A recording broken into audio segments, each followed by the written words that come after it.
8 मार्च 2014 की वो रात थी। मलेशिया एयरलाइंस की फ्लाइट MH370 कुआलालंपुर से बीजिंग के लिए उड़ान भर चुकी थी। 239 लोग उस विमान में सवार थे और किसी को अंदाजा नहीं था कि ये उनकी आखिरी उड़ान हो सकती है।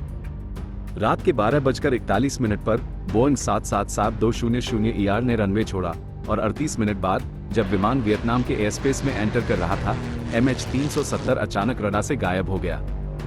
ना कोई SOS कॉल, ना कोई मेडे सिग्नल, ना ही कोई खराबी की रिपोर्ट। बस एकदम से खामोशी, जैसे किसी ने आसमान से प्लेन को मिटा दिया हो। लेकिन असली कहानी तो अब शुरू होती है। MH370 गायब हो चुकी थी। मलेशिया एयर ट्रैफिक कंट्रोल ने जब देखा कि विमान का ट्रांसपॉन्डर बंद हो गया है, तो सबसे पहले सोचा गया, क्या टेक्निकल ग्लिच है? लेकिन जैसे ही अगले 30 मिनट तक भी कोई संपर्क नहीं हुआ, पैनिक फैल गया। MH370 गायब हो चुकी थी। एयरलाइंस ने ऑफिशियल स्टेटमेंट दी कि फ्लाइट कॉन्टैक्ट लॉस्ट है।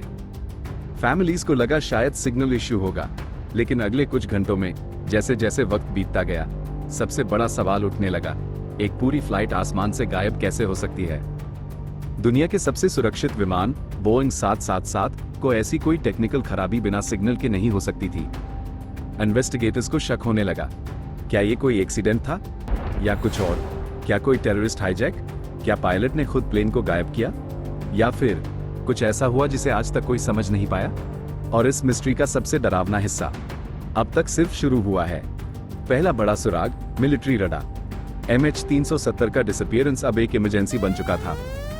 मलेशिया, वियतनाम और थाईलैंड के एयर ट्रैफिक कंट्रोल्स सभी एक दूसरे से कांटेक्ट में थे, लेकिन किसी के पास इस प्लेन की कोई रियल टाइम जानकारी नहीं थी। अब सर्वेलेंस डेटा खंगाला गया और वहीं मिला पहला बड़ा clue, military radar trekking. MH370 ने अपने तय रास्ते से अचानक शार्प टर्न लिया।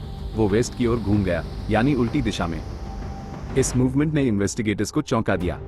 कोई भी कमर्शियल फ्लाइट बिना वजह अपना पाथ इतना ड्रास्टिक चेंज नहीं करता, और वो भी बिना किसी डिस्ट्रेस सिग्नल के। अब शक सिर्फ खराबी या एक्सीडेंट पर नहीं था, कुछ ज्यादा गड़बड़ थी। और तभी सामने आया सबसे रहस्यमयी और technical evidence, Inmarsat satellite ping. Satellite ping और 6 घंटे की रहस्यमय उड़ान। इनमासैट एक ब्रिटिश सैटेलाइट कंपनी है जिसका सैटेलाइट रूटीन पिंग्स भेजता है हर उड़ान से। इन पिंग से किसी प्लेन की एग्जैक्ट लोकेशन नहीं, लेकिन उसकी डायरेक्शन और लास्ट नोन आर्क को समझा जा सकता है। इन पिंग्स ने बताया कि MH370 ने डिसअपीयरेंस के बाद भी लगभग 6 घंटे तक उड़ान भरी थी। यस, 6 घंटे, मतलब फ्लाइट रडार से गायब होने के बाद भी हवा में थी। पर कहां और क्यों? सैटेलाइट डेटा से पता चला कि प्लेन इंडियन ओशन की तरफ बढ़ा था, एक ऐसी जगह जहां ना कोई एयरपोर्ट है, ना कोई इमरजेंसी रूट। अब थ्योरीज बनने लगी, क्या ये हाईजैक था? क्या पायलट ने खुद ऐसा किया? या प्लेन किसी ऐसी जगह गया जहां दुनिया का रडार भी नहीं पहुंच पाता? शक के घेरे में कैप्टन। सारे शक की सुई घूमी कैप्टन जहारी अहमद शाह की तरफ।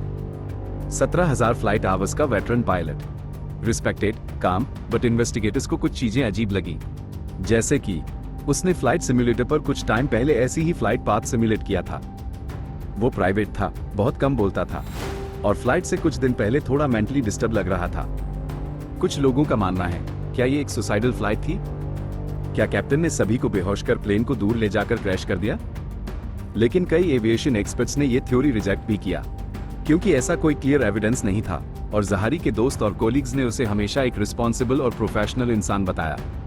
अब सवाल और गहरे होते जा रहे थे, क्योंकि कुछ थ्योरी सिर्फ टेक्निकल नहीं, कॉन्स्पिरेसी टेरिटरी में पहुंचने लगी थी। जब कोई सबूत सामने ना आए, तो इंसानी दिमाग खुद जवाब ढूंढने लगता है, और यही हुआ MH370 के साथ।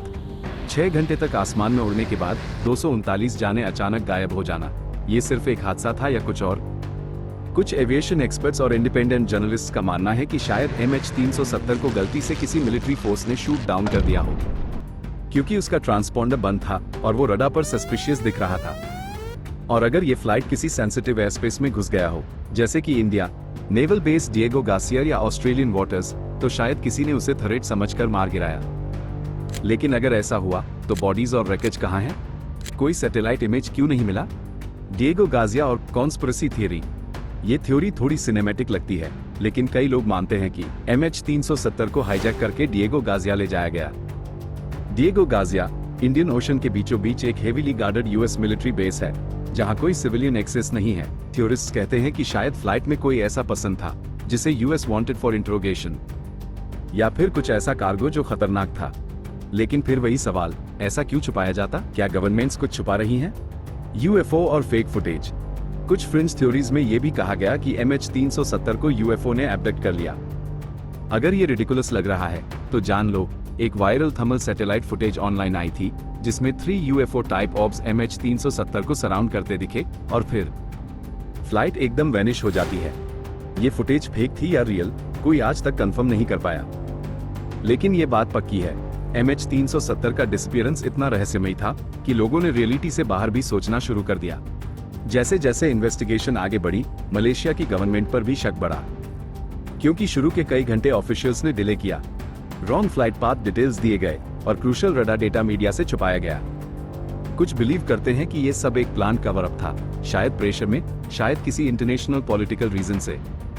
और इसी बीच दुनिया MH370 को सर्च करती रही, लेकिन रैकेज नहीं मिला। मंथ्स बीत गए और तब सामने आया पहला छोटा सबूत, फ्लैपेरॉन और अधूरा सच। 2015 में, यानी डिसअपीयरेंस के 1.5 साल बाद, इंडियन ओशन के फ्रेंच आइलैंड रियूनियन पर एयरप्लेन का एक पार्ट बहकर आया जिसे कहा गया फ्लैपेरॉन ऑफ MH370। उसके बाद मोजाम्बिक, मेडागास्कर जैसे इलाकों से और छोटे टुकड़े मिले, लेकिन पूरी बॉडी, ब्लैक बॉक्स, कॉकपिट, कुछ भी नहीं मिला। 239 लोगों में से एक का भी शव नहीं मिला। ये एक ऐसा दुखद सन्नाटा था जहां फैमिलीज को ना क्लोजर मिला, ना आंसर्स। उम्मीद और गहरा समंदर। कुछ फैमिलीज आज भी बिलीव करती हैं उनके अपने लोग जिंदा हैं, किसी सीक्रेट जगह पर बंद हैं, या शायद बचा लिए गए थे। लेकिन शायद वो सिर्फ होप है, क्योंकि इस कहानी का सच अब भी डीप ओशन की लहरों के नीचे दबा हुआ है। एक अनसुलझा अध्याय। 8 मार्च 2014 से लेकर आज तक MH370 की कहानी अधूरी है। ना ब्लैक बॉक्स मिला, ना कॉकपिट वॉइस रिकॉर्डर, ना ही पूरी रैकेज। बस कुछ टूटे हुए हिस्से जो समंदर ने किनारे फेंक दिए। लेकिन 239 फैमिलीज के लिए ये एक उड़ान नहीं, एक जिंदगी थी, एक ऐसा चैप्टर जो कभी बंद ही नहीं हुआ। गूंजती खामोशी। फ्लाइट में हर किसी की एक कहानी थी। कोई नया जॉब करने जा रहा था, कोई फैमिली से मिलने, और कुछ बच्चे जिनकी जिंदगी अभी शुरू ही हुई थी। उनके घर वालों ने एयरपोर्ट के बाहर दिन रात गुजारे, पोस्टर्स लगाए, ऑनलाइन पेटिशंस चलाई, लेकिन जवाब नहीं मिला। बस एक गूंजती हुई खामोशी जो आज भी हर साल 8 मार्च को हैवी फील कराती है। बदले हुए नियम और अनजाने रहस्य। इन्वेस्टिगेशंस कई बार बंद हुई, फिर दोबारा खुली। ओशनोग्राफर्स ने न्यू सर्च जोन्स डिफाइन किए, लेकिन इंडियन ओशन बहुत बड़ा है और सच्चाई बहुत गहरी। और शायद हम उस जगह को कभी नहीं ढूंढ पाएंगे जहां MH370 आखिर में गिरा। इस ट्रेजेडी ने एविएशन हिस्ट्री में बहुत कुछ बदल दिया। अब हर एयरप्लेन को ज्यादा ट्रैक किया जाता है। ब्लैक बॉक्स में GPS अपग्रेड्स की बात शुरू हुई और दुनिया को याद दिलाया गया कि टेक्नोलॉजी के इस दौर में भी हम सब कुछ नहीं जानते। एक बोइंग 777 जैसी भारी भरकम फ्लाइट भी बस गायब हो सकती है। और शायद यही सबसे डरावनी बात है। Conspiracy theory. हर गवर्नमेंट स्टेटमेंट, हर डेब्री डिस्कवरी के बावजूद सच्चाई अब भी छुपी हुई है। क्या हुआ था MH370 के साथ? शायद सिर्फ वो समंदर जानता है जिसने उस प्लेन को निगल लिया और कभी वापस नहीं दिया।